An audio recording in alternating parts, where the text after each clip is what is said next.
Praise lord. ప్రభువునేసుకు స్వాగతం. మీకు వందనాలు. మన అవయవాలన్నింటిలో నాలుక మహా పాపకరమైనదని వాక్యం సెలవిస్తుంది.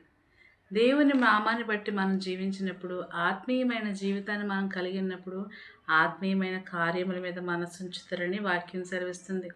ఈరోజు నీ నోటితో నువ్వు ఎలా జీవిస్తున్నావు?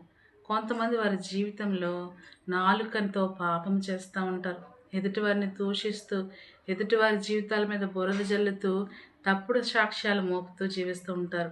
కొంతమంది కొండెములు చెప్పుకుంటూ తిరుగుతూ ఉంటారు. కొంతమంది తన ఇంటి వారిని అవమానపరుస్తూ, శపిస్తూ జీవిస్తూ ఉంటారు. ఇలాంటి నాలుక పాపయుక్తమైనది. అది దహించే అగ్ని వంటిదని వాక్యం సెలవిస్తుంది.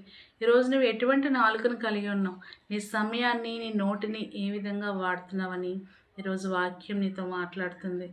నీవు దేవుని స్తుతించేవాడుగా ఉంటే నీ నోట్లో నుంచి వచ్చే ప్రతి మాట ఆయనను స్తుతించేదిగాను, ఆయనను మహిమపరిచేదిగానే ఉంటుంది. నువ్వు శరీరానుసారమైన వ్యక్తివైతే శరీరమైన మాటలే, ఈ లోకానుసారమైన మాటలు, బూతులు, వ్యర్థమైన అబద్ధాలతో నీవు జీవిస్తావు.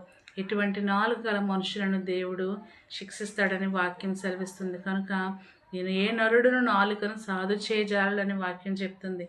నీ నాలుకతో ఎటువంటి మాటలు మాట్లాడుతున్నావో, నీ నోటితో నువ్వు ఎటువంటి సాక్ష్యాలు పలుకుతున్నావో, నీ నోటితో నువ్వు ఎలా జీవిస్తున్నావో ఒకసారి దేవుడు హెచ్చరిస్తున్నప్పుడు మనల్ని మనం సరి చేసుకుందాము.